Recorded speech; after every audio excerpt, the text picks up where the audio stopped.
Hey, welcome back, everybody. My name is Roy Engelbrecht, and this is Sports Entrepreneur True Sports Stories. This is a great story of, have you always thought about being in a network commercial? Well, I'm director of promotions for the Forum, and back in the late 70s, early 80s, and I would get a call from casting companies needing a specific item. Roy, we need two young kids that are basketball players. Can you help us on that? And one casting company was Trudy Booth Casting, which was the largest commercial casting company in New York. And they called me quite a bit, and I got to know them. And I remember them calling me one time on something, and I said, Trudy, I'm a Division I basketball referee and baseball umpire, so if you ever get need for a commercial that they're casting, I am here. Because if you would look back then, they had umpires and basketball officials for commercial that had never done it before. They were just actors, and you knew that they really didn't know the sport. Well, one day I'm sitting in my office, I got a call from Trudy Booth's Casting, and they said, Roy, Budweiser is casting a commercial for all those that call it as they see it. It's going to be a roller derby referee, a football referee, and they're looking for a basketball referee. Would you be interested in coming to the audition? I said, sure. I had my only beard in my whole life at that time. She gave me a day to go up to Hollywood, go into this office, and here's other guys sitting there, all actors, and three at a time would go into a room. I remember going in there, three guys, and there's a table and three people sitting there that are going to be the producers and so forth. And they talk to one of you, ever refereed? What do you do? No.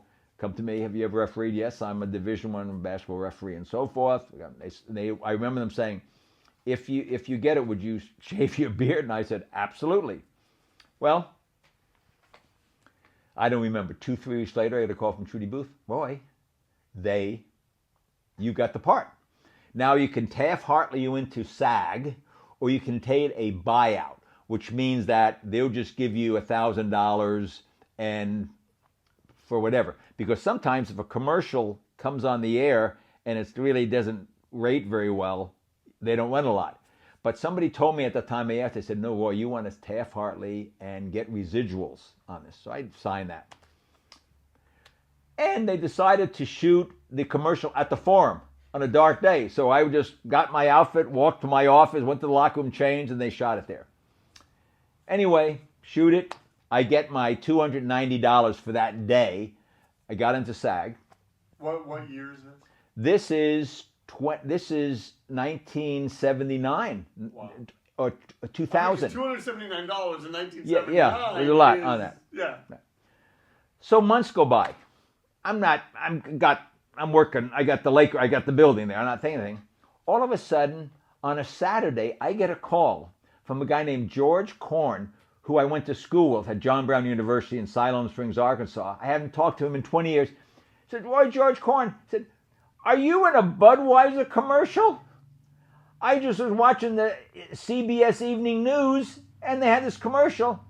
I said, yeah, I was. And that's when I realized, wow, the commercial's running.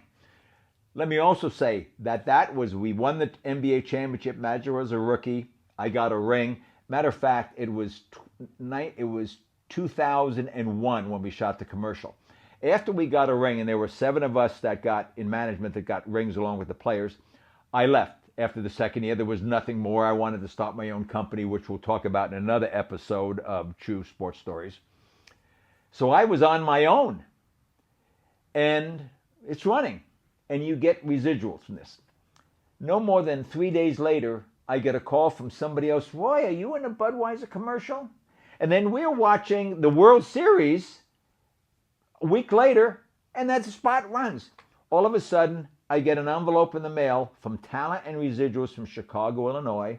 Open up, and there's a check for like $412. Hey, this is pretty good.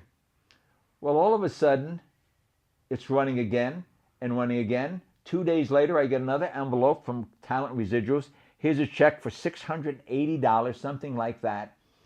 It tested so great, it ran for 2 years.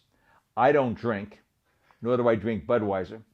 But let me tell you, I made about $65,000 from that one Budweiser commercial when I was starting my company, and that helped to pay some bills.